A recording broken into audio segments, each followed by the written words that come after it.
عبرت آلاف النسوة في الخرطوم عن سخطهن لما يواجهه أهل غزة من تقتيل وصفنه بالأسوأ في تاريخ الإنسانية.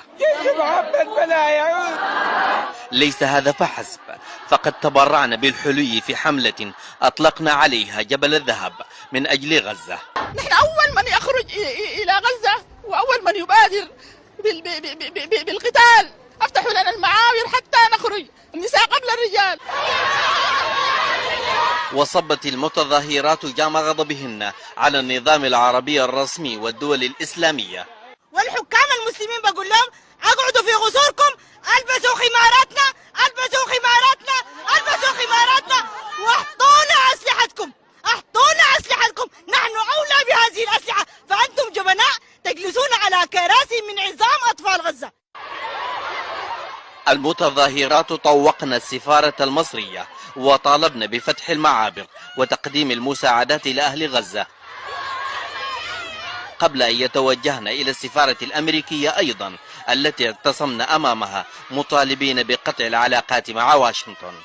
كان غفل المعبر تواطؤا لهذه الضربة للقادة العرب، ولا نرجو فيهم خير ولا دايرين منهم حاجة يقدموا عليها، بل يحلوا عن صدورنا. لكن الكراهية لإسرائيل تزداد لدى أطفال المدارس.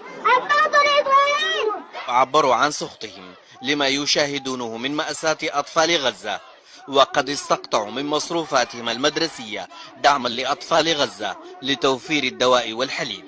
صرخة المتظاهرين تنادي بالوقوف مع غزة، فهل من مجيب لوقف عدوان دخل مرحلة كسر العزم ضد الأبرياء من النساء والأطفال؟ طاهر المرضي، الجزيرة، الخرطوم.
To the broader struggle in Palestine and struggles globally for independence, freedom, democracy, and anti-imperialism. We get this question a lot, how is Sudan connected, the questions of Palestine, how is Sudan connected to other struggles occurring across the Middle East? And I hope after my talk today, we'll see that all of these struggles are in many ways interrelated to each other. There is no way to really think about the crisis today in Sudan without thinking about the broader crisis in the Middle East, and I would argue the broader crisis of American imperialism around the world. All of these struggles have been interrelated to each other for decades. Since the fighting broke out in Sudan roughly a year ago, a little more than a year ago, on April 15th last year, Sudan is one of the worst humanitarian crises in the world right now. Out of a total population of nearly 50 million people, last estimate was 48.7 million people. The International Rescue Committee argues that at least 25 million people are in desperate need of food support, have become food insecure, and humanitarian aid. And the humanitarian aid going into Sudan is very scarce. The UN last year put out a call for more than $1 billion in humanitarian aid for Sudan, and only roughly $100 million were pledged Sudan in many ways has become a forgotten crisis. Yet it is one of the largest displacement crises in the world today, perhaps the largest. More than 7 million Sudanese people have been internally displaced. At least 1.5, maybe 2 million people have been pushed into neighboring countries. Most of those countries have closed their borders. There's been very little efforts by the United States, Europe, the Gulf countries to take in Sudanese refugees if they weren't taking them before. And to the extent that those refugees are able to leave the country, the price is only rising. The vast majority of those 2 million Sudanese refugees who have left the country have had to go to neighboring countries. Those countries are often themselves facing humanitarian crises and struggles. A huge number have gone to Egypt. The conflict in Darfur is also, putting enormous amounts of stress on Chad. And several hundred thousand have had to go to South Sudan. And we can talk a little bit about why South Sudan became separated from Sudan in 2011. But these are not countries that have huge amounts of spare income and are easily able to provide for refugees that are coming across the border. So one of the things that we see across the African continent is that it is often countries that in the West we describe as fragile that are the most generous in taking in people. These are the countries in which refugees are able to go with the most need. But unfortunately, the humanitarian crisis, the hunger crisis, fears of famine are only getting worse. And it's imperative that we pay more attention to the crisis in Sudan because the food stores that were saved up before the conflict began about a year ago are running preciously low. How did this crisis begin? The crisis in Sudan, in many ways, began a year ago, or exploded into public view a year ago. And for Americans, it was interesting. One of the only times Sudan caught the news was an accidental comment by John Kirby, who I don't know if anybody listens to him from the White House. We know he often says horrible things. But he revealed by accident that there were 16,000 16,000 Americans in Sudan when the conflict began roughly a year ago. And the question was, where's the United States going to help these 16,000 evacuate? Because we saw European countries, I was talking to some friends of mine who work at the Indian consulate, they were like, we sent planes. And John Kirby, of course, was like, no, we're not going to help. We're going to send a few special forces to get some people from the embassy. But his famous quote was that the 16,000 Sudanese Americans are Americans in Sudan. He asked them to hunker down and shelter in place. And he said, we don't even know if many of them want to leave. Many of them must have family ties. Many of them are probably dual nationals. They want to stay during the conflict. And I think it was symptomatic of the Biden administration's larger disregard for Sudan and for Sudanese Americans or for Americans in Sudan. And we've heard similar statements over the years about Americans in Yemen, Americans in Lebanon. And there is this sense that not all crises are equal for the United States. Not all crises deserve the same amount of attention. And we'll see this as a theme in the U.S.'s interactions with Sudan. I was working with a foreign policy institute, supposedly a progressive one, the Quincy Institute, when Biden first took office. And I'll never forget Stephen Waltz, professor at Harvard. He was giving the briefing on what would be the foreign policy priorities of the Biden administration. And when asked about Africa, he was like, Africa is not a priority for the United States. It's not important, and we don't. He said the only thing that was important is the extent to which it exists as an arena for our great game with China, Russia, and our new cold. And so there's been this general sense of disregard in the United States for African states and for places like Sudan. They were seen as problems by the Biden administration, but they were not seen as places for positive action. And to keep this in mind, I think it'll help us understand the ways in which America, both through neglect and a kind of vengeful punishment, did not cause the crisis in Sudan, but did almost nothing to ameliorate it, and in many ways pushed it further, made it a more of a crisis.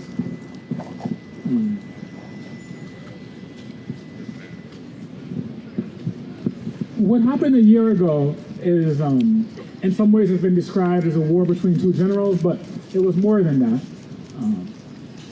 After Sudan, unfortunately, is a country that has had civil wars that have gone on almost since its independence in 1956. Some people estimate that Sudan was in some sort of civil war even a year before it began.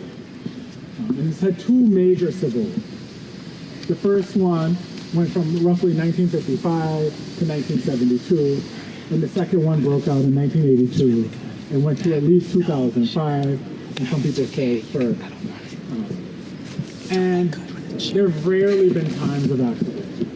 Since the early 2000s, there have been ongoing war in Darfur, and both of the generals who would start fighting each other today were military commanders in Darfur.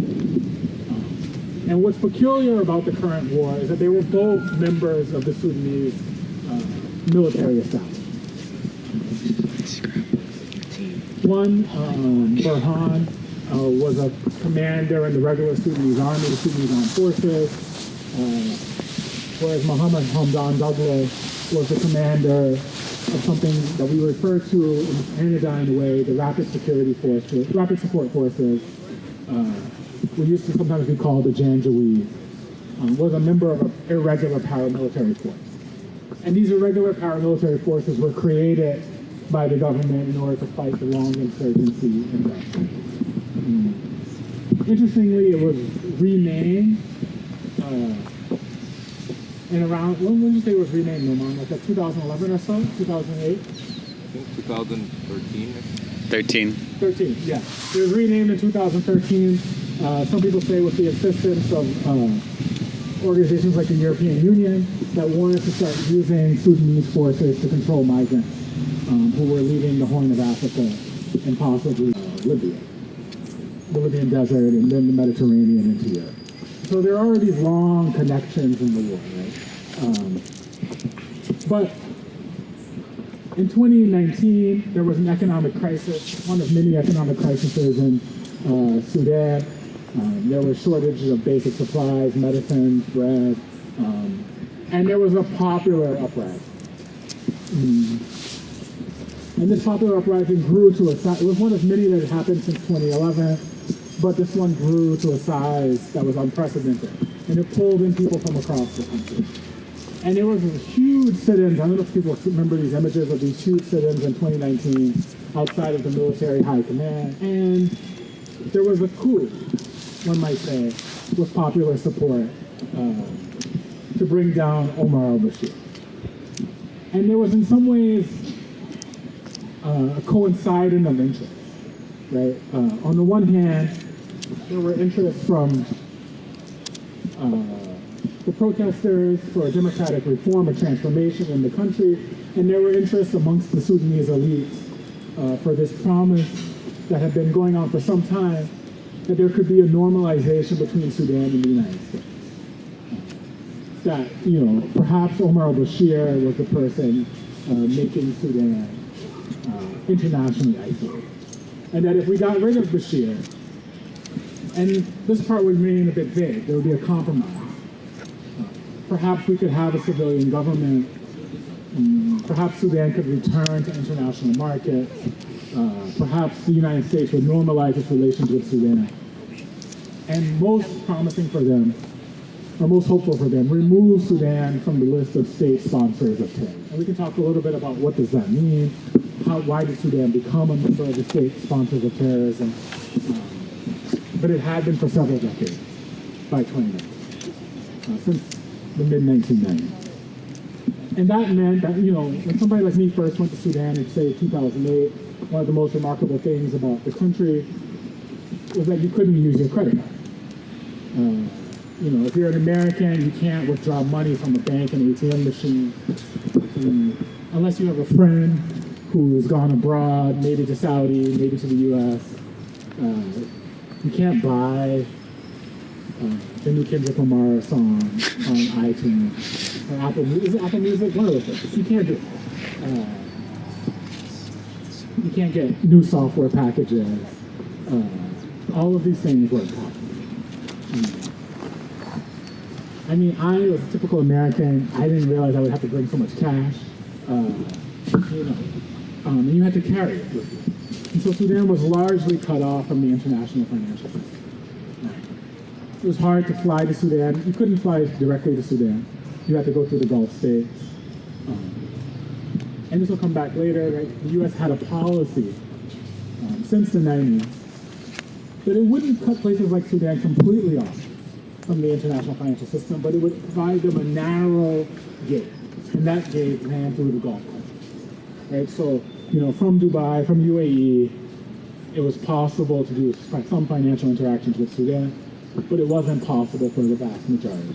And you couldn't do them directly with, say, like the United States or European countries. Sudan in that way was isolated. And many people within the military and the security services had grown increasingly restless with this isolation. And a few years before, in the late years of the Obama administration, there had been an approach between Sudanese officials and American officials, and they had begun discussing what steps would be necessary in order to remove Sudan's isolation, to remove the many overlapping and convoluted sanctions on Sudan. Sudan began to be sanctioned in the 1990s. They had a revolution, a military coup in 1989, which brought to power one of Africa's longest serving leaders.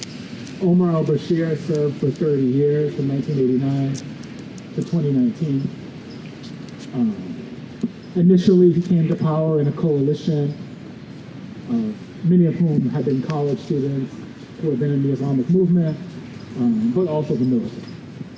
And gradually, over time, like coalition governments often resolve themselves, the intellectuals, the ideologues, the college students were pushed out of the regime, and it was gradually replaced by military. But the intellectuals had a lot of ideas in the 1980s. One of them had been, that there needed to be a reduction of American influence in the region. There needed to be a reassessment of Sudan's relationship to the Gulf countries, particularly Saudi Arabia, where millions of Sudanese live, right, and have lived since the 1970s, but particularly in the 80s and 90s, millions of Sudanese moved abroad to the Gulf states. And they were often the most educated students, right? So they were professionals, doctors, lawyers, government bureaucrats. One year I went to the university, I think in 2014, the University of Khartoum, and half the faculty had left the year previously to take up posts in the Gulf states. And so there had long been a question of what should be Sudan's relationship to countries like the UAE, Saudi Arabia, Qatar. There were also a number of Sudanese, especially from the Darfur and the western regions, who had gone to places like Israel, and we can talk more about that. And they were building on older patterns of migration. Right? The Sudanese have been migrating, particularly from western Sudan, to Egypt, to Lebanon, to Syria, to Palestine, for decades. Since the 40s, 50s, 60s, and part of the colonial migration. They had also been migrating to Central Sudan, places like that. And then by the 70s, they would begin migrating to the Gulf. And one of the questions that the Bashir regime had when it first came to power was, could we change this relationship? There was this idea that this relationship was abusive, that the best talent of the country, its human capital, was leaving, and building other societies are not able to return fair value to Sudan. And they also did something that we'll find is quite threatening to the international system. They suggested that they would not pay the IMF, World Bank, and U.S. debt that the previous government had accrued. Today, it's estimated that the Sudanese owe perhaps $56 billion in back debt, money that Sudan cannot pay. And Bashir came to power with an ideologue, a university professor. You should not make your university professors presidents and senior administrative officials because we're often not very good at it. But he came to power with a very popular law school professor from the University of Khartoum, Hassan al-Turabi, who suggested that Sudan, after what he called an Islamic revolution, though we can discuss whether or not it really was, would become a center for dissidents from around the Islamic world to come to Khartoum in the 1990s. And there were some questions of whether or not, Sudan had been involved in an attempted assassination of the Egyptian president, Hosni Mubarak, in Addis Ababa, and later they would be accused of being involved in the embassy bombings in the late 1990s, and of having housed Osama bin Laden at some period. All of these things, are partially true, but also, could be discussed further. The U.S. in response put a series of punishing sanctions on Sudan. And the Obama administration entered into this negotiation, and it said, look, it had been negotiating with Sudan on and off since Obama came to power, because one of Obama's big objectives had been to allow a peaceful partition of Sudan in 2011. And so in 2011, Sudan split, and the Obama administration at the time was very proud of itself. They were like, we've created the newest nation in the world, South Sudan. But they began negotiating on what would it take for Sudan to be returned into normal diplomatic relations with the United States. And they had a series of demands. One demand was that Sudan would leave its position in what today is often called something like the axis of resistance.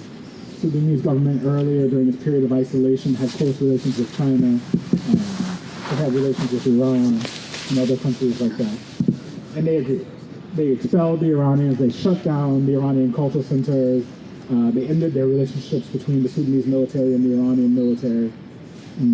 They gradually reduced their relationships with China. That was easy because most of the oil was actually in South Sudan that the Chinese had been interested in. But they pulled back from their relationship with China. But the U.S. was like, we're not satisfied. We don't believe that these are irreversible changes. And so they started making more and more demands. And one of their biggest demands was that Sudan would liberalize its economy. And what did that mean? Sudan, perhaps unwittingly, and because it was under sanctions, had created what they call a resistance economy, a sanctioned economy. The currency was not convertible. There were several different exchange rates. Certain purchases, certain tasks that were deemed as more important by the government were given priority, whereas other tasks, other purchases were given less priority, and that was measured by different exchange rates throughout the country. The United States was like, we have to change that. And they were like, one of the things that we really want you to stop doing is subsidizing the poor in Sudan. One of the things had been subsidies for bread, subsidies for fuel, subsidies for electricity, subsidies for medicine. All of these had to be eliminated. And the Bashir regime tried several times. In 2013, it tried to do this, and it faced massive blowback. In 2017, it tried to do it. In 2018, there were shortages of bread throughout the country several different times. And in 2019, it came back again. And the Bashir regime was like, okay, we're going to try one more time. But this time, and I think this came to the great surprise of Omar al-Bashir, he couldn't get any bridge loans, any money from the Gulf states. His military turned on him, and there were mass popular protests in the streets, and the regime fell. And the demands of the regime, demands of the protesters, were democratization, a return, the military's return to its barracks. In Sudan, the military doesn't do things just like that. The military is not simply in its barracks, they're not simply doing drills, they're not simply posted at a few bases to protect us from outside invaders. In Sudan, the military was a core economic institution of the state. Right? The military did everything. It made bread, it slaughtered chickens, it ran its own colleges, it has dental clinics. It's not as bad as Egypt, in which every time I go to Egypt, the military seems to have taken up more and more of this thing. But the military was a huge enterprise. And in Sudan, it wasn't just the military. The rapid support forces, they're not just militias. They actually own tons of businesses throughout the country. They do computer repair. They import laptops. They smuggle gold. Recently, they've been doing something called captainship, which is it's like an upper. It gets you going, right? The Assad regime in Syria is a large producer. The RSF in Sudan is a huge producer of the synthetic drugs, right? So they're selling things in almost every part of basic life.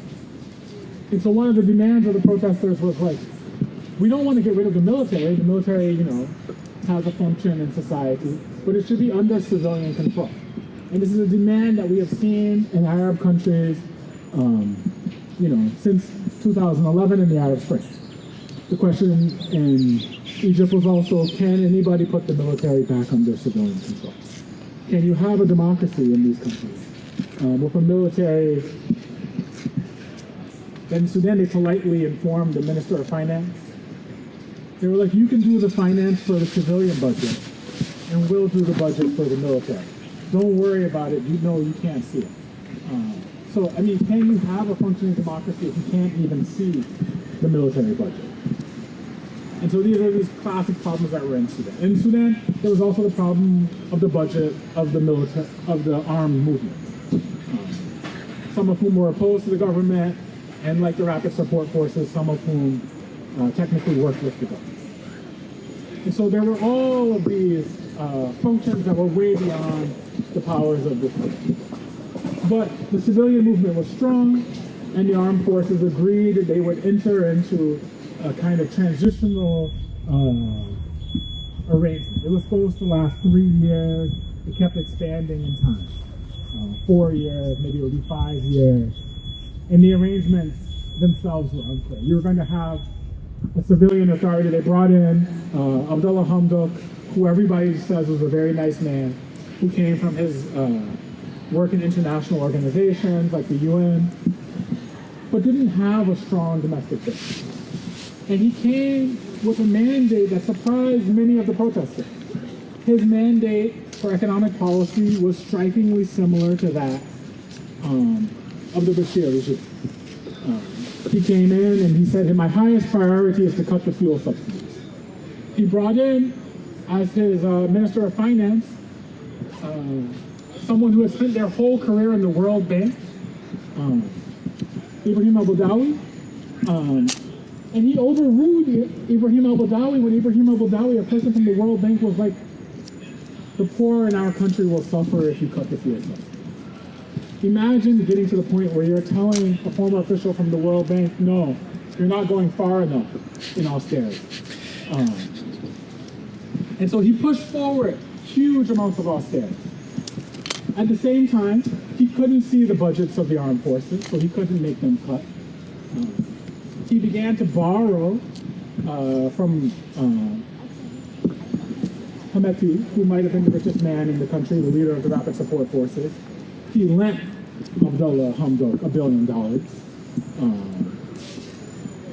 He couldn't see anything into the sack.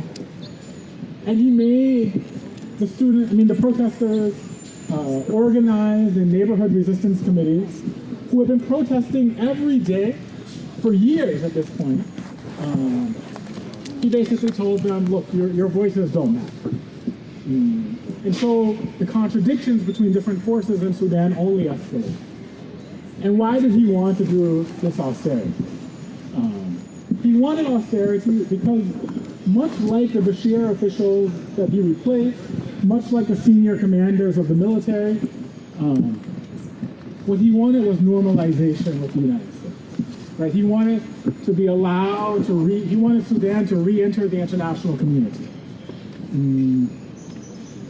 But austerity was not enough, right? Not only did Sudan have to cut its subsidies to the poor, They had to float the exchange rate. Sudan began to have hyperinflation. In a good year, 40%. In a bad year, 70%.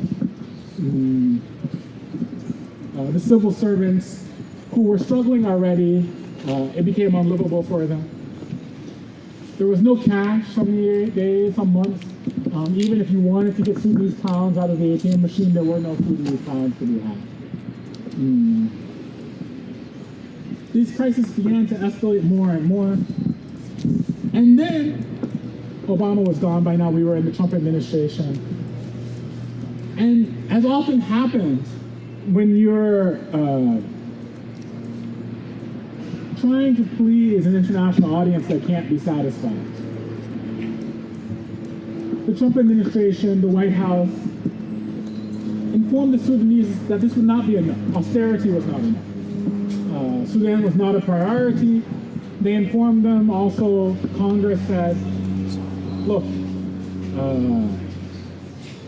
for us to normalize with you, you owe us hundreds of millions of dollars.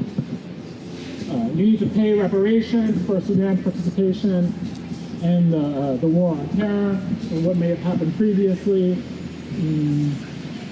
And there was a dispute over the value of lives, right? So Americans, in this formula that was worked out by the Trump administration, would be paid damages in the embassy bombings at one rate, and Africans who were killed and damaged during these attacks in the late 90s would be paid at a different rate. That would be unacceptable to Congress. There were lawsuits.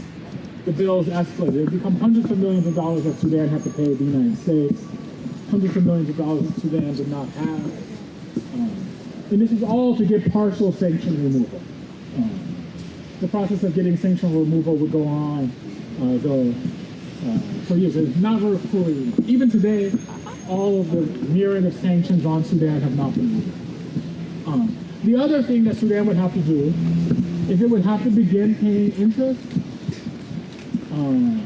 on the $56 billion in back debt that they claim Sudan owes. This is also money that Sudan did not have.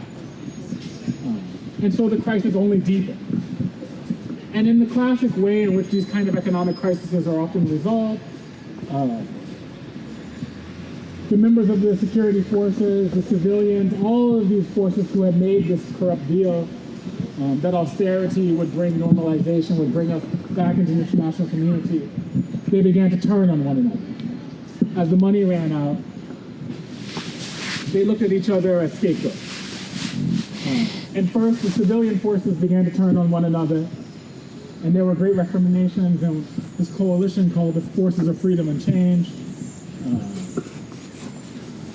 Some of the money was given to rebel movements to buy them off. And then, nearly a year later, almost predictably, the members of the security forces also turned on one another.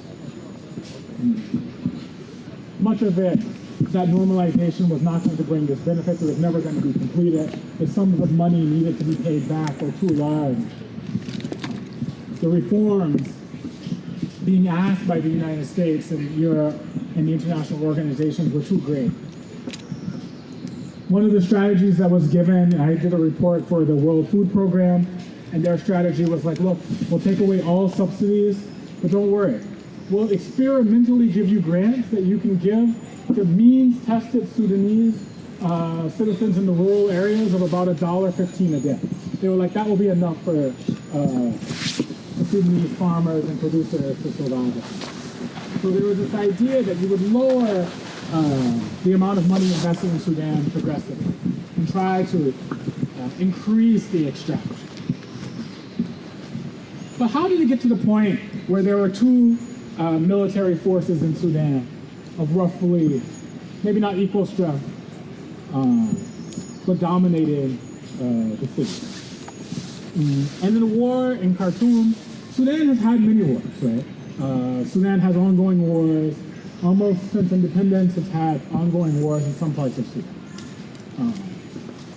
Many people argue, a lot of great Sudanese political economists argue that this is actually a developmental strategy of Sudan.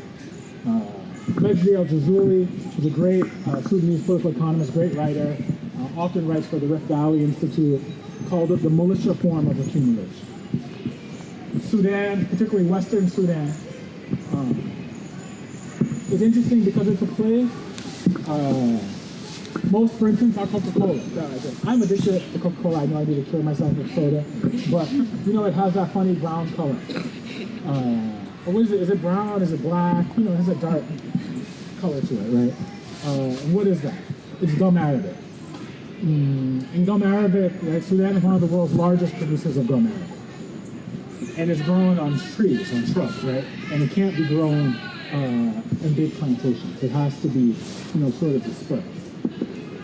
And so in Western Sudan, one of the classic techniques for accumulating value, that herding cattle, camels, increasingly artisanal mining for gold, and other raw materials has been to allow local people, indigenous people, to collect it, to grow it, and then to use violent means to force them off their land, to force them to sell at below market rates to traders, often called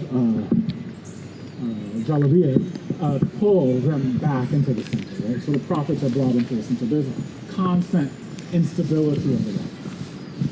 And this instability has another added benefit. It produces constant supplies of labor to work, either in the plantations in the center of the country or to be exported to neighboring countries, and even to places like the United States, or Britain, where Sudanese make up such a big part of the medical services and things like that, and create this never-ending supply of dispossessed labor.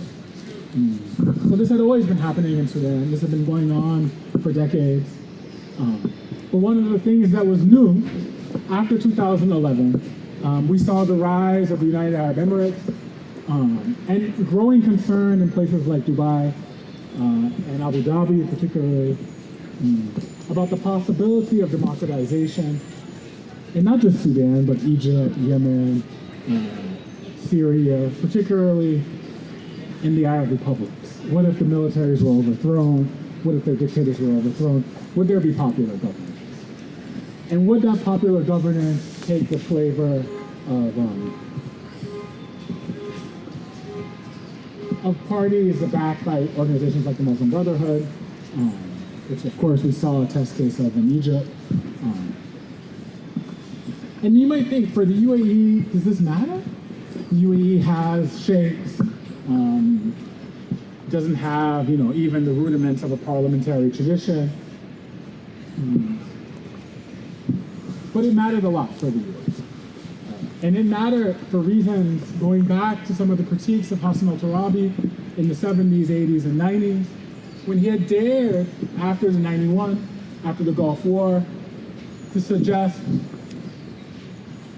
that, you know, all of these Muslim workers who have built countries, societies in the Gulf, perhaps they have rights. Maybe they're citizens. Or if not citizens, they should be allowed to vote, to work, to reside. He started saying things like, you know, the Muslim has the right to reside anywhere that the Muslim rules. There is no such thing as citizenship. And these were claims that were core to the Sudanese Islamic movement. And they have been core to political Islam coming from the 1970s. We're often taught political Islam is only about, you know, terrorism, whatever. It actually has an important critique of U.S. imperialism, and it has a critique of the distribution of wealth and power in the Middle East. And this is what the UAE has been so afraid of. The UAE, perhaps also Israel, all of these countries have been deeply afraid. And the UAE responded to the crisis of 2011 in itself. The UAE basically said, look, we might not be able to control Libya, Sudan, Yemen, Syria, but we can make sure that democratic societies do not emerge in these places. And how will we do that? We will foster war. We will make sure that if they cannot be re-put under a dictator like Sisi, then they can just be societies of war.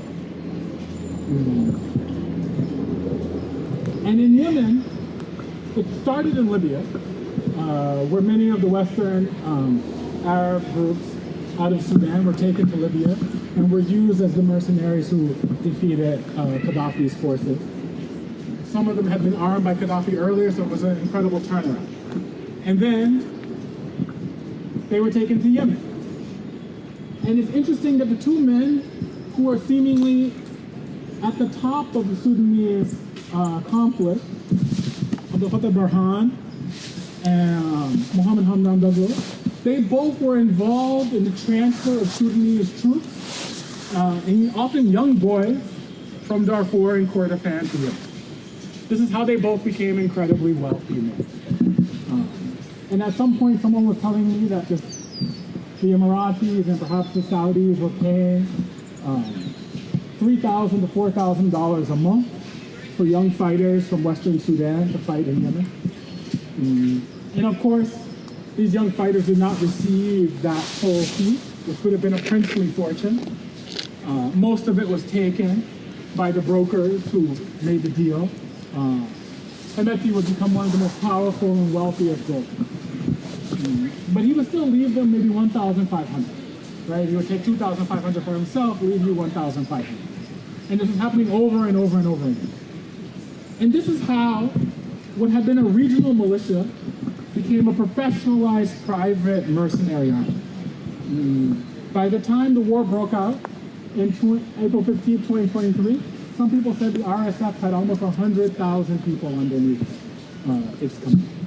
And it was offering more money than the SAF to fight. But it implicated in this deal that, people from the Western Sudan would come and they would fight in Libya, they would fight in Yemen, they would do the mercenary work that the Emiratis needed. And then people ask, well, they ask us a lot. You see it in activist groups, they're like, the U.S. should put pressure on the UAE to stop. And I've been in meetings where I've met, the State Department officials, and they acknowledge it, right? Everyone acknowledges that the rapid support forces are being supported by the Emiratis. We suddenly see all this gold in the Emirates. I mean, they've always had gold, but gold is coming from Western Sudan. We know for sure. Planes are landing. Gold is coming out of Congo. All sorts of minerals are coming out of Central Africa Republic. And you ask, isn't the U.S. going to put some pressure on? Or the U.S. going to ask the Emiratis or the Saudis to cut off the funding? And the answer I've always gotten is, well, we have a list of priorities. We have a long list of things that we want to discuss with the Emiratis. And while we know Sudan is important, it is not that important. But I think it's more sinister than that, right? One of the things that the Trump administration asked, and it was a strange ask, right, for Sudan, to ask the Sudanese civilian government. It was a strange ask for the Sudanese civilian government. And one of the things that they asked was, would Sudan recognize Israel? Would Sudan join the Abraham Accords? And the Abraham Accords became the central foreign policy initiative of the Trump administration in the Middle East. Does anybody know the Abraham Accords? So the idea of the Abraham Accords, it was an old idea. In 1967, it just so happens that the Arab League met for the Fourth Arab Summit in Khartoum, and they issued the three measures, right? No peace with Israel, no recognition of Israel, no negotiations with Israel. And these became core principles of the Arab states and their collective dealings with the Israelis. The first person to betray these agreements was, of course, Anwar Sadat during the Camp David agreement, in which his crime was not that he negotiated with the Israelis, but that he negotiated as a single country, right, without paving the way for a collective position of the Arab states. And we have seen efforts, the backing of this. In 1967, it was explicitly said that the weapon that the Arab states had for collective position was the oil weapon. But countries like the UAE, Qatar, they were not yet independent. So the oil weapon would only increase in the early 1970s, and we would see it used in 73 in ways that shocked the esteemed American diplomat Henry Kissinger and surprised. And now mostly the collective Arab position had been forgotten. But one of the only places where it remained was in the refusal of normalization, particularly by the Gulf states. However shady they were in other attributes, they continued to maintain the position that they agreed to all those decades ago: no normalization, no recognition of Israel. And Trump's major coup in the region was to overcome that. Right? He got the Emiratis to agree to it. He got Bahrain to agree to it. He got Morocco to agree to it. And strangely, he got Sudan to agree to it. In order to do it, it was one of the first and most explicit times that the American administration dropped the fig leaf that it cared about the civilian leaders of Sudan. And they met directly, General Burhan, with Netanyahu in Uganda. And it was a major blow to the legitimacy of Abdullah Hamdok, because they announced that this agreement had been passed, and it was clear the civilian government knew nothing about it. But this would become a major priority for the regime going for both the Biden administration, the Trump administration, and now the Biden administration, which you've all heard about, right? The idea was supposedly this summer, Joe Biden would return to the region triumphantly. He would stop in Tel Aviv, and then he would fly directly to Riyadh, and he would announce that the Saudis, despite the hiccup in October, back on track, and there was peace and normalization across the region. And so for the Americans, the thing that's important is that our relationship with the Emiratis and our hopeful relationship with the Saudis, in which they enjoy a peace with Israel, has always been more important than whatever they were doing in Sudan. And the idea was that we would turn a blind eye. We will not put pressure on them if they want to steal a little bit of gold, if they want to cause a little bit of war, if they want to suppress us from us that we don't like anyway. We won't bother them about their human rights. We won't bother them about their funding of militias, as long as they continue along the track of normalization. And this in many ways has granted impunity to the Gulf states. And currently, under Biden, a new idea has also taken hold. But we've actually been actively encouraging the Gulf states to take a larger position in Africa. And the idea is that we need them to take this position because, they might not be democratic, and they might have some shady family companies, but at least they don't have to mess around with human rights and what's that thing, corporate social responsibility, and at least they're not China. And so there's been a push to get Gulf investment to replace Chinese investment in what we consider to be difficult investment locations across the region. And so, in many ways, partly the tragedy, well, not caused by the United States, the inability of the U.S. to do anything to intervene in Sudan, and perhaps our acquiescence to an escalation of the war has everything to do with our desires, to break Arab solidarity, to the extent that it still exists, and to force a normalization across the region. And it's so surprising to me to see, many people laughed at Jared Kushner when he first came to office. Right? They were like, who is this guy? He seems kind of funny. He doesn't talk in public. We don't know what his voice sounds like. But we have found, to our great surprise, that the Biden administration accepts Jared Kushner's basic principles for the region. Perhaps is actually one of the more influential thinkers in our current administration, Middle East policy. And we see continuities, right? We see Brett McGurk is still there. There are people who are incredibly contemptuous the peoples of the Middle East. Many of them believe that dictatorships are better for stability and peace. Solidarity with the people of Palestine. One of the scholars I work on, Muhammad Al-Qasim Hatami, he was a terrific newspaper writer and journalist. But in the early 1960s, when he's in high school, he begins protesting and he comes to this analysis that Sudan can never be free. You cannot have a revolution in Sudan alone. A revolution in Sudan will require a revolution across the region. And he says, we are surrounded by counter-revolutionary forces. At the time, he thinks about Haile Selassie in Ethiopia. But later, you might see Mubarak in Egypt as a counter-revolutionary. He ties these things together early. But also, the experience of migration, which becomes a core feature of, for many Sudanese, from their late adolescence onward, they have to leave the country to work. And in the 1970s, one of the core places to go was Lebanon, and had been for several decades by then. And where did Sudanese come, especially if they were not wealthy, when they went to Lebanon? Where did they live? They used to live in the camps. And in these camps, you would see Eritreans, Sudanese, and Palestinians. And so they lived together.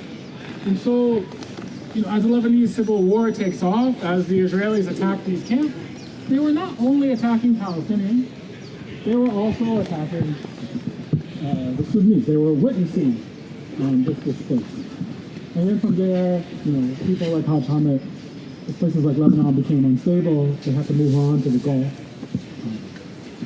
But this solidarity occurs organically, and it occurs in this shared experience of struggle and displacement that has been happening in the region for decades. And this one last thing. It's not just a shared experience, it's also intellectual, right? The University of Khartoum, for instance, in the late 60s and 70s and into the 80s, housed, for instance, the Palestinian Research Office. And you get early books coming out of the 70s, about settler colonialism, tying this idea of the struggle in Africa, particularly Southern Africa, and the struggle in Israel-Palestine. So you get people like George DeBoer and people like that writing often about this shared struggle. And so the idea of this connection between Sudan and Palestine has gone on in the Sudanese imagination for decades. And so I don't think we should see it as something that's shocking or surprising. And there's no way in which solution to the Sudanese crisis can be reached, I think, without a solution to the broader crises of the Middle East. Thank you guys again.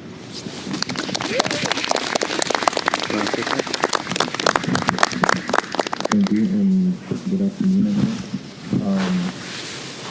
I don't know, I feel that there isn't much I could add on to what Professor Young has spoken about. It's a great historical overview of the situation in Sudan, especially in terms of the regional context.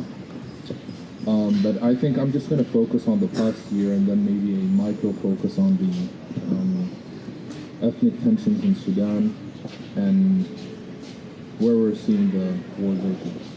So as we've seen with a lot of ethnic conflicts in parts of Africa, ethnicity comes as a key variable, but not because there are ethnic grievances, but because leaders usually utilize those grievances for mobilization.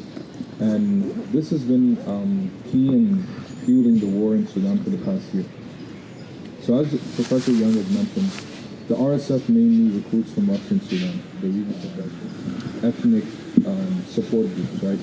And especially the Baghdadi tribes, which are the nomadic pastoralist tribes, which have been involved in a lot of wars since the independence of Sudan, and the central government has usually depended on them in terms of its mobilization. Another key aspect we should put in mind is that the RSF, because of its tribal base in Western Sudan, has heavily depended on the tribe both in Sudan and in neighboring countries such as Chad and Niger. And so when the war first started off, a lot of people, especially tribal leaderships, were kind of neutral because they understood that this war was not in their favor, but also it had a lot of foreign influence in it. But the issue is the war has been going on for more than a year now, and given the Sudanese armed forces' historic behavior against rebellions. They consider this as a rebellion by the RSF, although it was a state, part of the state apparatus.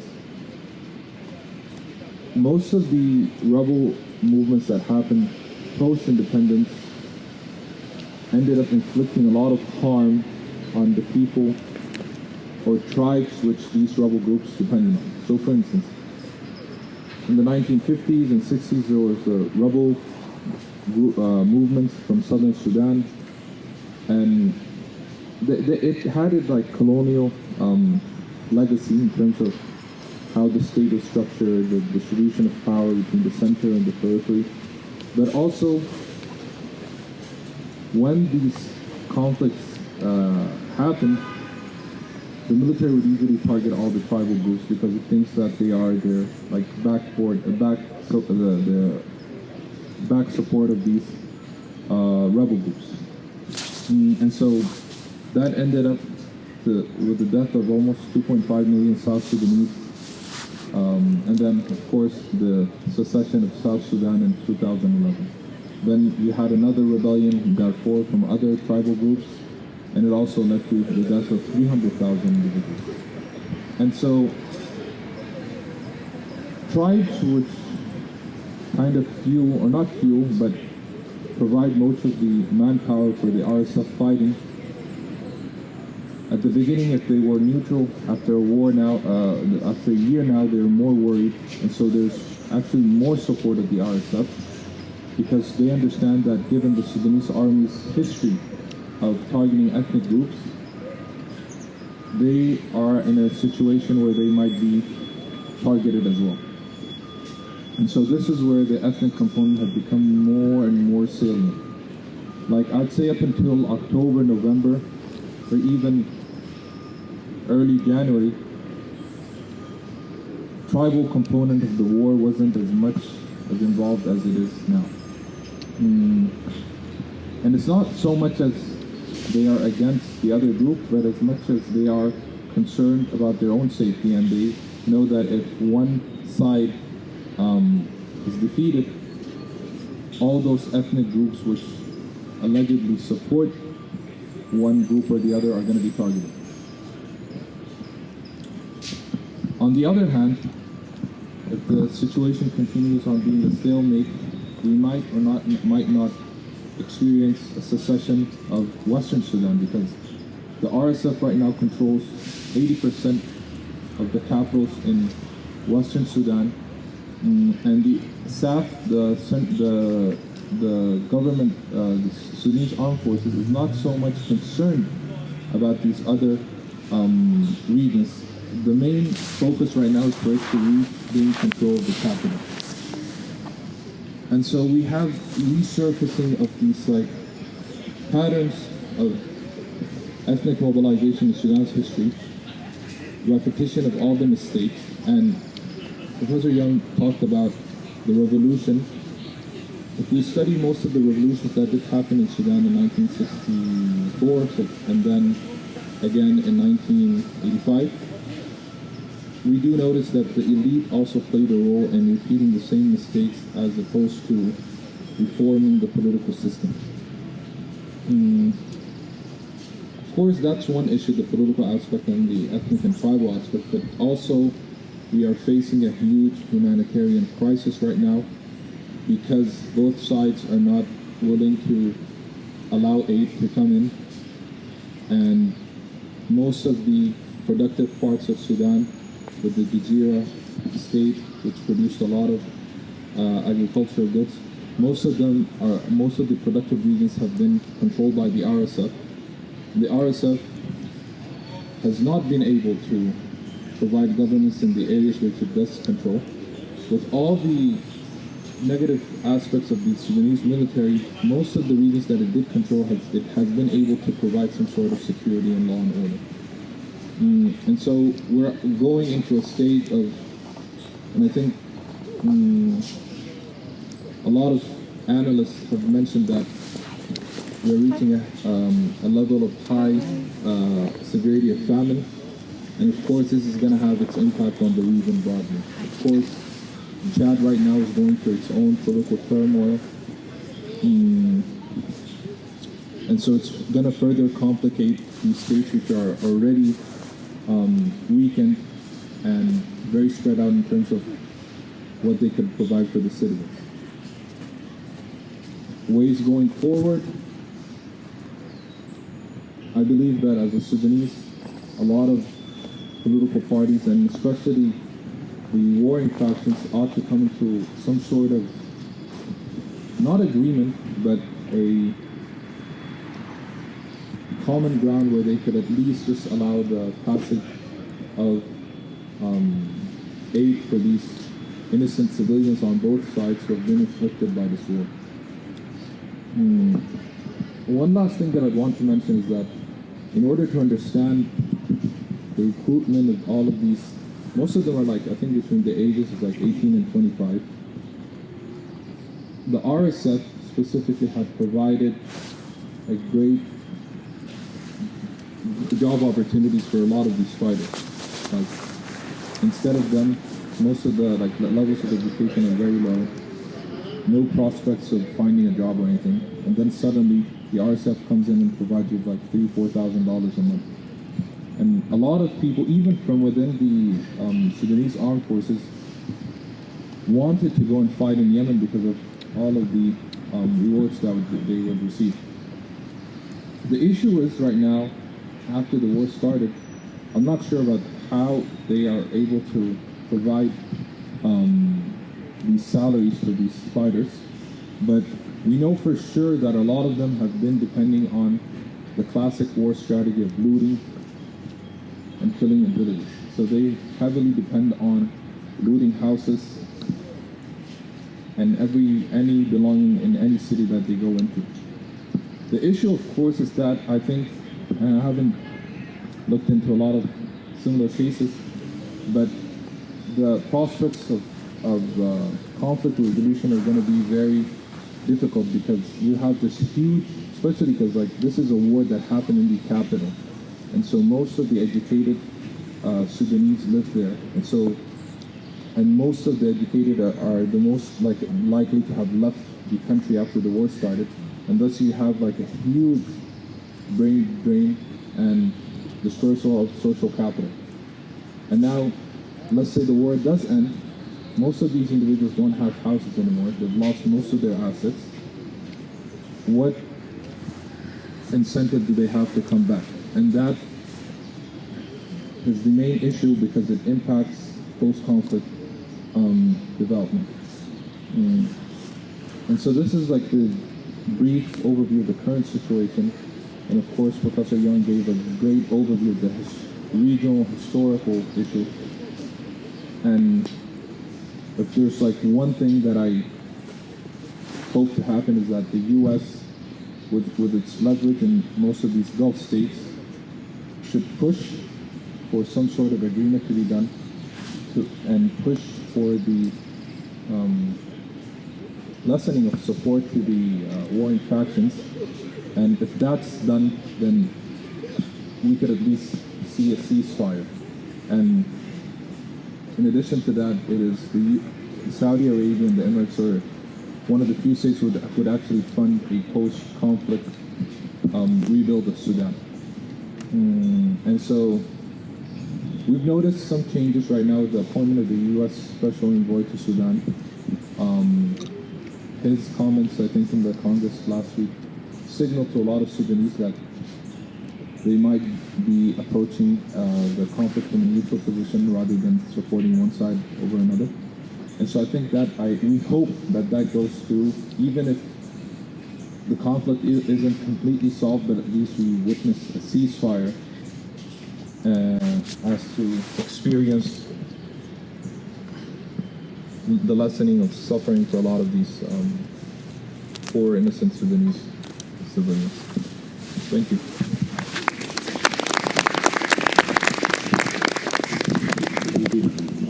I want to open up for questions. Would you elaborate more on the historical relations between the different ethnic groups in Sudan? No, I think that's a great question. I mean, so Sudan is an interesting. Sudan, as we came to know it at independence in 1956, was the largest country by landmass in Africa. And why does Sudan go from the borders of Uganda to the borders of Egypt, from Chad to Ethiopia? Its historical legacy, the creation of even the capital Khartoum, these are all new places, and they were created in the 19th century by the Egyptian Ottomans. And some of the tensions that we see, between Western Sudan and what's often called Central Sudan or Awilad al-Bahrain, go from the idea that the Sultanate of Darfur was only formally incorporated into Sudan in 1916 as a British punishment for their support of the Ottomans during World War I. So we have, huge tensions between different groups in Sudan who also fall on different lines of the race question, right? So there's also this question of, who's Arab, who's African, and those tensions play out all across Sudan, South Sudan, and Sudan with Western Sudan. And in some of the places where we're seeing some of the worst violence, and Noaman can correct me about this, in Western Darfur, where there are real signs of ethnic cleansing and genocide taking place. The violence is between people who are quoted as Arab Darfurians and the Muslim, who are often quoted as an African Darfurian group. And part of it goes back to questions from the colonial state about who was given homeland and who has ethnic indigenous home rights. And the northern Rezidat, often called camel riding Arab Darfurians, were not given homeland. And so there's been a tension where there's been ethnic slaughter going on under this promise that Western Darfur state, which is a small part of Darfur, could become the homeland for some of the Arab tribes who were not given homeland. And so we see ethnic racial tensions playing out in all these ways across Sudan. Does anyone else have a question?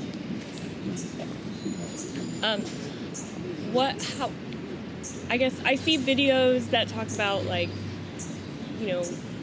why people are galvanized behind the struggle of Palestine right now, as opposed to what's happening in Sudan, being issues of, maybe race or just language or other aspects. I'm just curious what you think it would take to get people to care in the same way, I guess. I think that's a great question. And two of the largest conflicts in the last few years that have not received very much attention at all have been the civil war in Ethiopia, especially in Tigray, and the conflict in Sudan. And I think, in part, I feel that in the West there's not a clear narrative of good guys and bad guys, and there hasn't been in some ways in Save Darfur, it was easier because you could say that there were Arabs attacking Africans. But the story, I think, has gotten more complicated in Sudan. And I think, unfortunately, we don't have the groups here in the United States that are able to really press and advocate for these issues outside of the diaspora community from these countries. We're not able to even get the information, I think, out there in ways that are able to explain to the masses of people what's going on and what it would take to sort of stop these conflicts. I think Sudan is particularly sad because Sudan in 2019, I think, should have been a darling poster child. It should have been a country that the U.S. rushed in to support. Here you had a successful, nonviolent youth movement, popular civilian movement that we always say we care about, self-organized in communities throughout the country. And the U.S. did very little. It basically said, you could give us $500 million, maybe we could talk to you again. And we have nothing to help you. And I think that was a real tragedy and something that comes up from a weakness, I think, especially on African issues, of being able to bring those issues to the table in the United States, to make African issues something that Americans, particularly Americans of power, care about in their own right outside of a cold war with China or the Gulf. But I wanted to ask you about, the question is twofold, about this neoliberal idea there has to be wars abroad in order for there to be peace at home, and basically influx and the continuing perpetuation of weapons manufacturing and distribution? No, I mean, that's a great question. I mean, to the extent that a country like Sudan has a successful export business of manufactured goods, it is weapons. And you see weapons as one of the thriving industries connecting the Gulf. And we started even seeing things like reports of Ukrainians operating in places like Sudan because there is such a large supply of weapons flooding the Mediterranean. And it is fueling conflict throughout the Sahel, Niger, Chad, Libya, Sudan. There are cheap drones that have made these wars work. And we're seeing a conflict amongst powers that we don't even think about, like Turkey and places like that, who can sell more weapons into places like Sudan. And so I think, divestment from weapons is a crucial, weapons manufacturing is a crucial issue. And the amount, we're sending $60 billion worth of weapons to Ukraine, and we forget that those weapons will not be absorbed in Ukraine, right? A lot of those weapons will be sold secondhand, and they will make their way into places like Sudan. And there's a surplus labor. And so I think the other issue is there is a strange, actually anti-Keynesian logic at home in the way we discipline places like Sudan, right? And so they're disciplined the way that we talk about, poor people in the United States from the Clinton era on. Right? The idea is that we can't give you food. We have to have you work for it. We have to test you. We have to make sure that you meet 12 impossible to meet qualifications before we can give you anything. I think I heard in Sudan during the negotiations that there was an argument that for $5 billion, that was what it was estimated it would take to have supported the transition in Sudan. And not to have had the kind of civil war that we have. But we refuse to give general budgetary support to countries like Sudan. Instead, we're like, we will only support directed programs that we will send our own technicians to make sure implement it, and they're always done in a punitive way. And so I think that is one of the biggest changes that we need to do in the way we approach international development and support. We can't means test everything in 12 different ways, and then the project never actually tests. Does anyone have any other questions? Yeah. What can we do in places like Sudan, where the problem is not that the United States is necessarily directly funding, genocide in Sudan. The U.S., if anything, sometimes the U.S. takes a kind of hands-off approach that, allows these problems to fester and other regional actors to take the lead. So how, as we as students, can we intervene? And I think that's a great question. I mean, I think one is that the United States continues, in Africa, the U.S. has over-militarized its policy, right? So instead of, giving food support or giving budgetary support or helping civilians, the U.S., even though it takes less of a direct role in Sudan, it still prefers to talk to military leaders. It still prefers to engage in military-to-military cooperation. This is something that became manifested in the Abraham Accords, where the U.S. preferred to talk to the Sudanese armed forces. And in the region, I think the U.S. should not be basing its foreign policy in the region in what are still fundamentally authoritarian regimes, right? So the goal of U.S. policy in the Middle East should not be,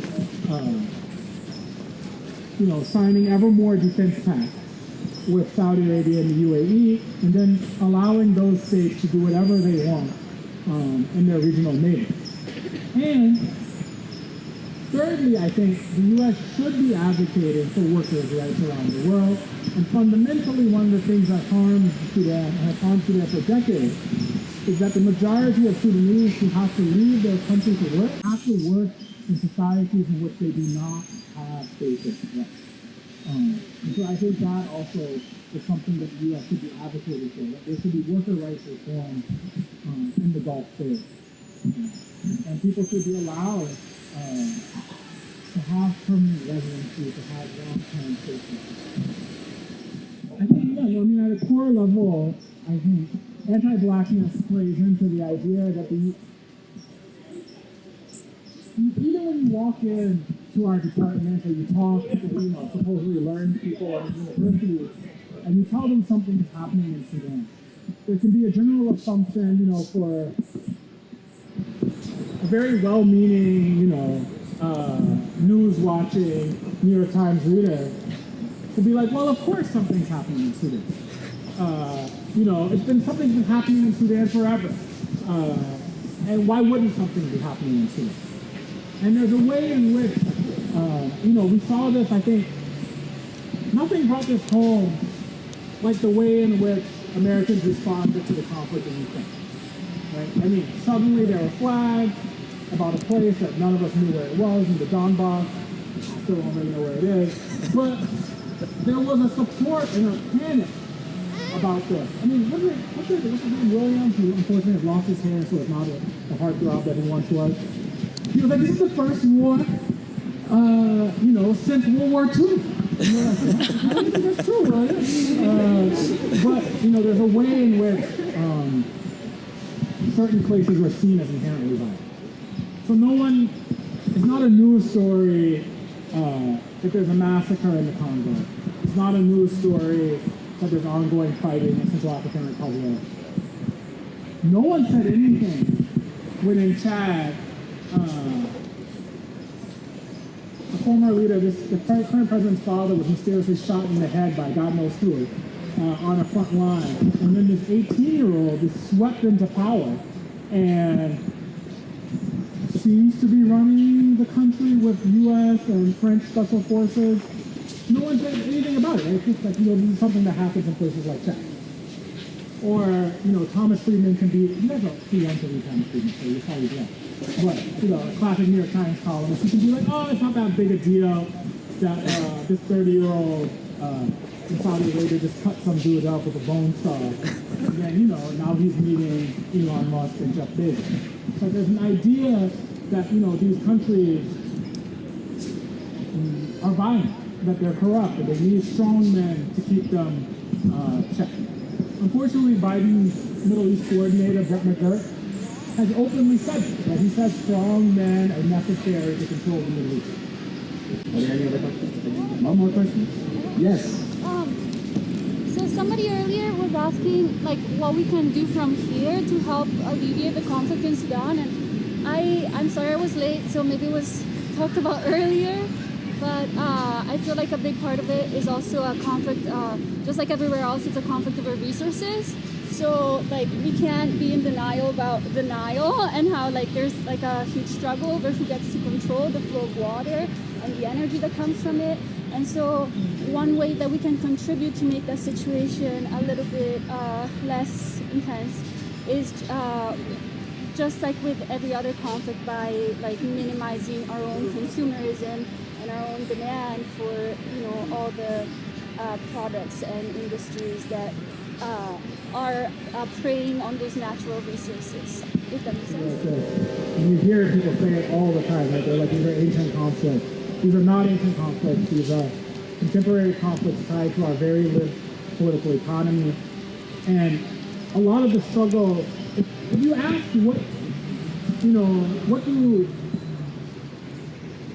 Sudan is blessed with water from the Nile.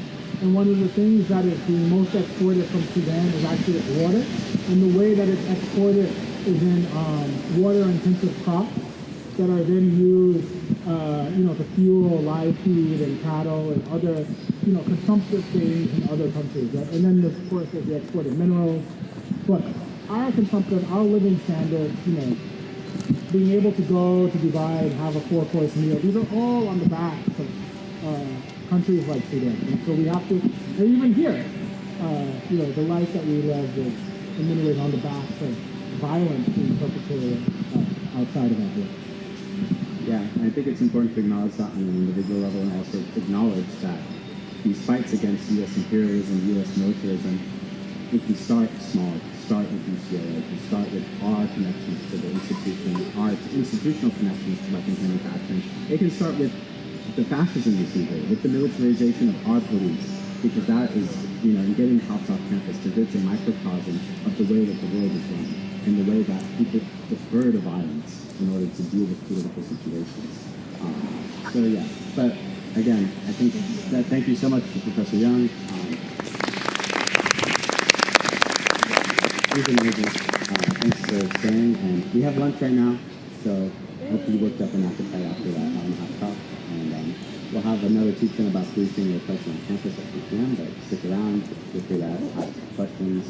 Oh, grab a book.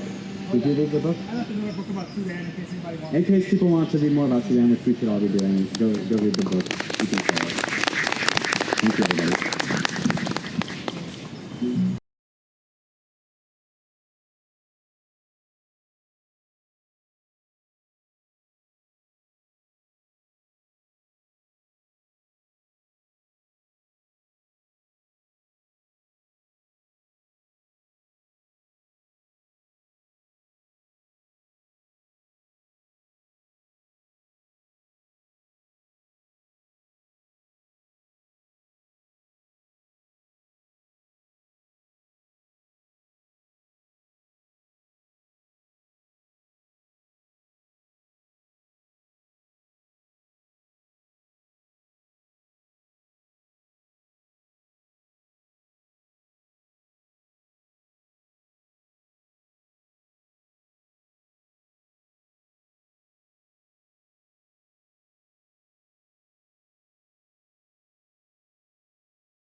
What's happening in Sudan is a genocide and an occupation by a UAE-backed militia called the RSF, or the Rapid Support Forces. To understand this, we have to go back to the creation of the United Arab Emirates. The United Arab Emirates, or UAE, was formed in 1971 by direct intervention of the United States. Like Israel, the UAE was built up as a client state to secure Western interests and dominance in the Middle East. In exchange for protecting U.S. oil routes and acting as a regional enforcer, the Emirati royal families got to enjoy a life of immense luxury. The U.S. supplied weapons, military training, and political backing, ensuring that the Emirati monarchy could hold power without challenge. This arrangement turned the UAE into one of America's most loyal allies in the region, its major defense partner. It all started when oil was discovered in regions that are now Abu Dhabi and Dubai in the 1960s. The U.S. wanted to secure this oil after Britain announced in 1968 that it would draw its military from the region. Unlike in countries like Afghanistan and Iraq, where the U.S. relied on direct military invasions to secure its interests, in the UAE it took a softer colonial strategy, building up loyal monarchies and securing oil through partnerships with the royal family in exchange for protection and luxury. This allowed the U.S. to transform the UAE into a willing defense arm of its empire, hosting bases, supplying weapons, and protecting power across the Middle East and Africa. So in 1971, the US, along with the UK, helped found the Federation of the Seven Emirates, which came to be called the United Arab Emirates. Full citizenship in the UAE was then restricted to people who could trace their lineage back to the royal families. American oil companies like Exxon, Mobil, and Chevron gained privileged access to the UAE's oil reserves. In return, the US made sure those profits flowed back into the royal family wealth and US arms sales. The UAE quickly took a page out of the neo-colonial playbook and sought to expand as an empire through the pillaging of the African continent. From smuggling minerals out of the Democratic Republic of Congo, to funding wars in Libya, to land grabs in the Horn of Africa. Emirati elites have treated the continent as a backyard for extraction and profit. Meanwhile, in Sudan, people were rising up against a corrupt regime. In 2018 and 2019, Sudanese masses led a powerful revolution against decades of corruption and mismanagement under previous President Omar al-Bashir. People demanded better standards of living and representative governance. Bashir was eventually removed, but what came after was a fragile transitional period, one filled with hope, but also uncertainty. And this is where the UAE saw this opportunity. In 2023, the UAE took advantage of this political power vacuum. They poured weapons, money, fighters, and political backing into the Rapid Support Forces, or the RSF, a private militia stemming out of a previous militia alliance called the Janjaweed. The RSF launched a violent campaign to seize Sudan by force, turning people's anger at their government into fuel for its occupation. They destroyed infrastructure and wiped out entire lands and family lineages, massacring and displacing local communities at rates never before seen in modern history. The UAE flooded in the resources to make this possible. This wasn't an internal conflict. It was a siege, funded and armed by a foreign power. In return, the UAE has extracted billions of dollars worth of gold and agricultural resources from Sudan and positioned itself to seize control of vast stretches of land, fueling its wealth while leaving Sudanese communities in ruins. Eventually, early in 2025, the Sudanese military managed to push the RSF out of the capital of Khartoum and out of the Al Jazeera region. The RSF's military defeats throughout central regions resulted in the militia shifting into its current strategy, annexation of the resource-rich west of Sudan. In Darfur and Kordofan, regions already scarred by decades of violence and marginalization under the Bashir regime, the RSF has entrenched itself, carrying out an ethnic cleansing campaign to massacre and drive out the indigenous populations in order to take control of the land and resources. Many in Sudan have taken up arms to fight with the very military they were resisting against in 2019, because it remains the only armed force fighting against the RSF, in determination that after the RSF is expelled, civilian-led transition will continue. The people of Sudan are resisting a brutal genocide and a foreign-backed occupation, orchestrated by the UAE and carried out through its militia, the RSF. But our fight is bigger than Sudan. It is a fight against an imperial system that allows foreign powers to carve up our lands, to steal our resources, and to decide who gets to live in luxury while others are condemned to starvation and terror. Every act of resistance in Sudan is part of a global struggle against neo-colonialism, against the idea that our lives and our futures can be sacrificed for profit and power. Just as we rose up in 2019 against dictatorship, now we rise against an illegal occupation. What will happen in Sudan when we defeat the RSF, when we expel imperial intervention and influence from our lands, when we rebuild our institutions, and when we choose governance led by us for us? It will be a blueprint for liberation from neo-colonialism in the 21st century, forged in the face of the greatest crisis in modern history.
وما عندي أي حاجة وفي الشوارع قتلوا رجال قتلوا كله سبب قتلوا ما خلوا حاجة ما خلوا شيء يا صغار كله قتلوا أنا بس طبعا جينا بالله كريم جينا بالدار الله يا رب العالمين جينا بالله كريم وجينا باسمه بالطويلة جينا وكمان الطويلة ما لقينا حاجة كمان جينا بالدبانة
معلش امي ما بعرف محل وين اسباب امارات يا مجدد انا بشيل باكل بارواح اخواناتي جاي انت بتعرف امارات كده اخواناتي جاي انا هنا يجي يقولوا لنا باسم الامارات يصوروا لنا امارات انا ما باكل حاجات امارات نهائي ما باكل حاجات امارات نهائي حاجاتهم كله بكم عشان انا باكل حاجات امارات يجي يعمل لنا لافته هنا بتاعت امارات انا ما بعرف اخش في وين بس بالضبط ما بعرف خارج امي وين بالضبط انا يجي لنا امارات ما باكل حاجات امارات ما باكل اي حاجه حقك امارات ليه يعملوا لنا يافطه باسم امارات ما باكل حاجات امارات لا اي صوت من الناس ترجع حاجات باكل غير باكل ياكل انا ما باكل بدل مني هاي بدل ارفع جدا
مرحبا حبايبي، كيفكم؟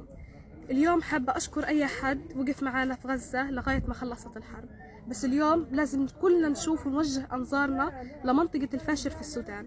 أكثر من 700 يوم وهي بتاكل أكل الحيوانات. اللي بيحكوا عنها حرب أهلية مستحيل تكون حرب أهلية، هذه محاصرين من جميع الجهات من الصهاينة. بتمنى الكل يوجه أنظاره لمنطقة الفاشر في السودان.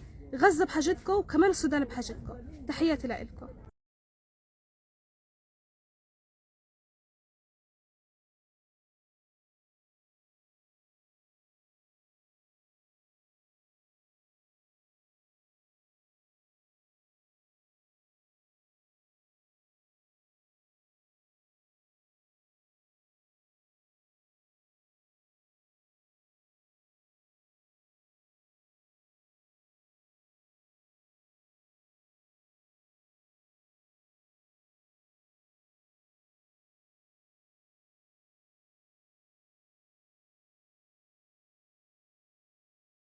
My dear friend, I'm writing from a place I never imagined, a camp far from the streets where we grew up on, far from those sunrise walks when the world felt wild and our lives felt simple.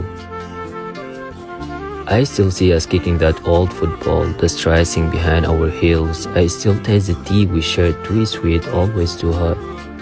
And I miss how we laughed at nothing, how we felt safe.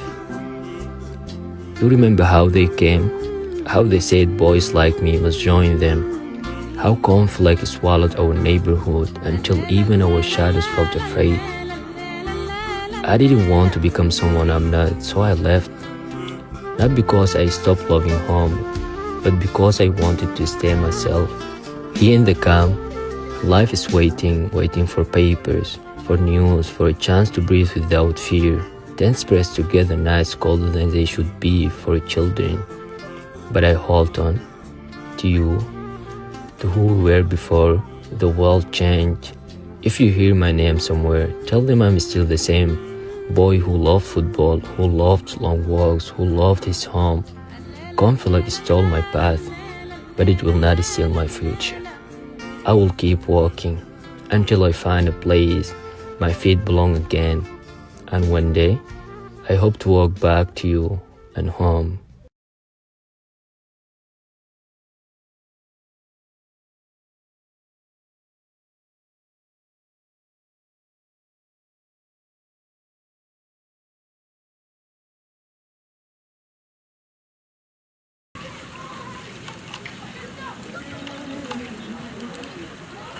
بلاد النور برهاص الخير، يا بلاد النور برهاص الخير، دمعة تفاريق الوجدان ودموع الغبش الصبر تسيل، دموع الغبش الصبر تسيل.